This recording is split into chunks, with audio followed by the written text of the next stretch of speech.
So LeBron's back at it after 5 years, 2 off seasons of filming, and a literal move to another team to get closer to the big Hollywood sign. Space Jam 2 is finally out. And naturally, people are already saying that it's a stinker. What? Yeah, that's not a good word to use, but I couldn't think of something better. But yeah, it's not good. But it doesn't have to be. Just like Space Jam didn't have to be.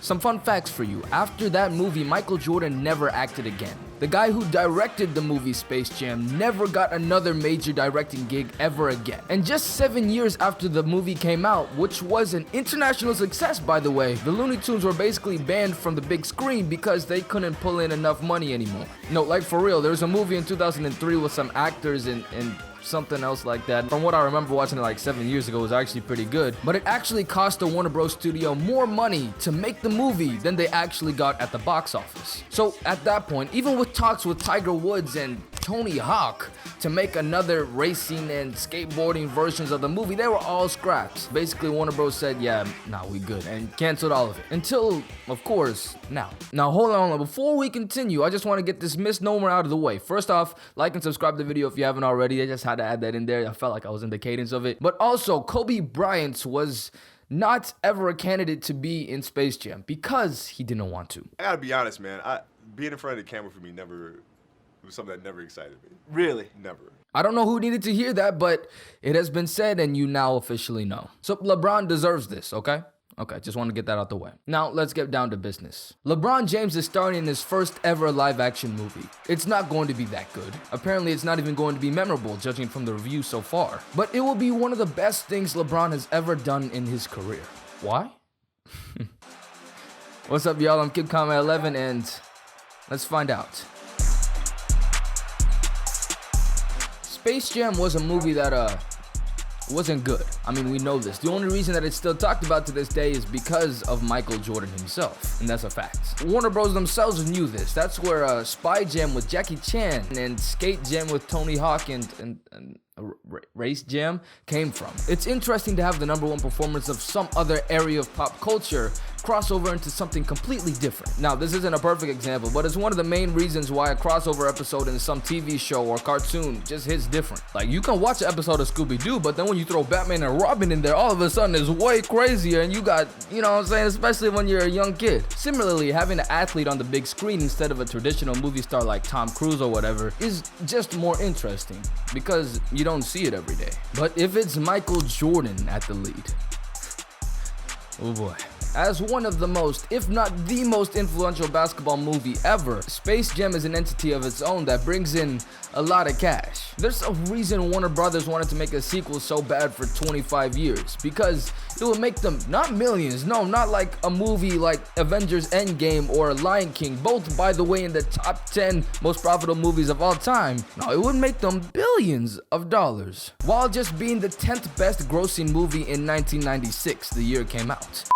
What, did they both hit a bill? What the, my fault? Sure. Well, if it's any consolation, Space Jam was not on the highest 200 grossing movies of all time, so there's that at least. Ralph Breaks the Internet comes in at 201. Space Jam comes in at 695. It's the only movie from that era that's still being talked about today. And why is that? Because kids back in 1996 are adults today. The little cousins and children that were born just a few years later were able to be exposed to the movie because it was just that cool. I mean, you had the Looney Tunes in there. Who cares if they hadn't been in a cartoon for 30 years beforehand? They were the Looney Tunes. And then Michael Jordan too. Come on now, that's up. Alright, so blase blah. We've gone on enough about the popularity of Space Jam. And I'd love to talk about it more, but that's not what the video's about. Basically, it was a movie that was really cool because of Michael Jordan and the Looney Tunes playing some basketball. Kids watched that and they were like, yep, that's the one. And that mentality was able to win Warner Bros. a lot of money.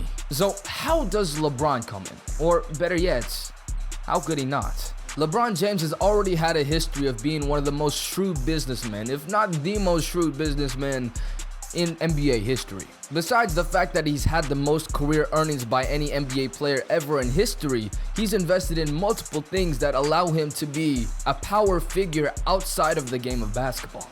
I mean, his whole brand, Uninterrupted, is about being more than just an athlete. And more than LeBron James is. I mean, we already know about LeBron James and Blaze Pizza, but there was also the Beats deal that netted him some $50 million, I think, after it became wildly successful. Some shares in Apple, I believe. Has a literal $1 billion deal with Nike and has a stake in the Liverpool Football Club. And his main goal in all of this, he's already stated. He wants to own an NBA team.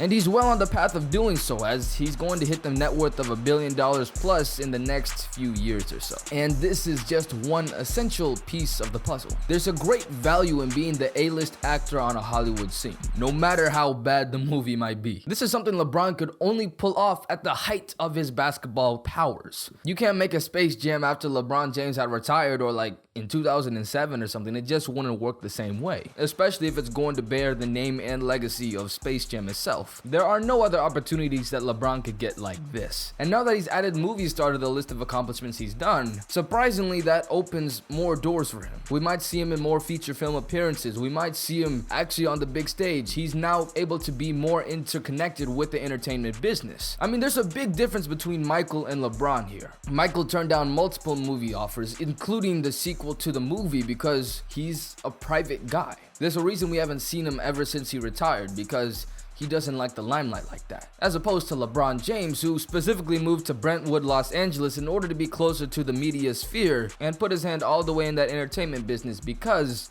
he has the power to do so. And that intent is easily seen in the movie. It's all essentially a cash grab that's involving the biggest name in basketball today. But the thing is, they're grabbing a lot of cash. And like I said before, this is opening doors for LeBron James. If you didn't know, LeBron has been in a movie before where he actually received positive reviews in a supporting role. And in this movie, while apparently his acting ain't that great, Don Cheadle himself endorsed LeBron James in his potential for actually being a legitimate actor. Yeah, that's real. And as we all know, Hollywood was sucked that all up, just the same way that ESPN be sucking up LeBron all the time. It's star power, people.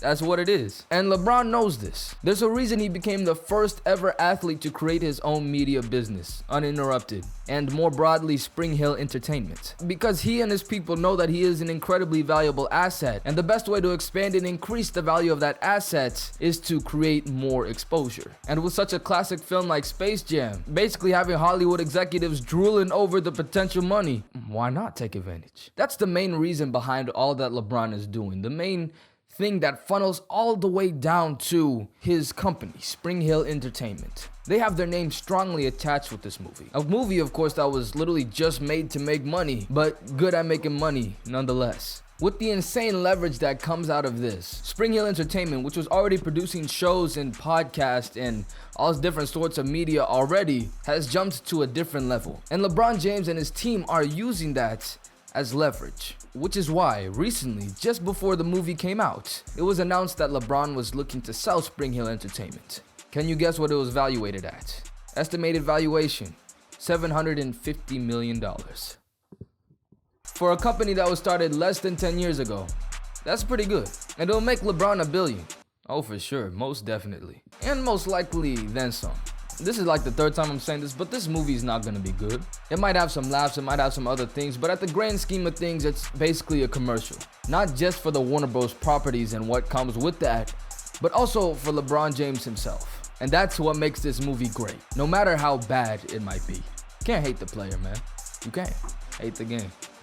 Thanks for watching.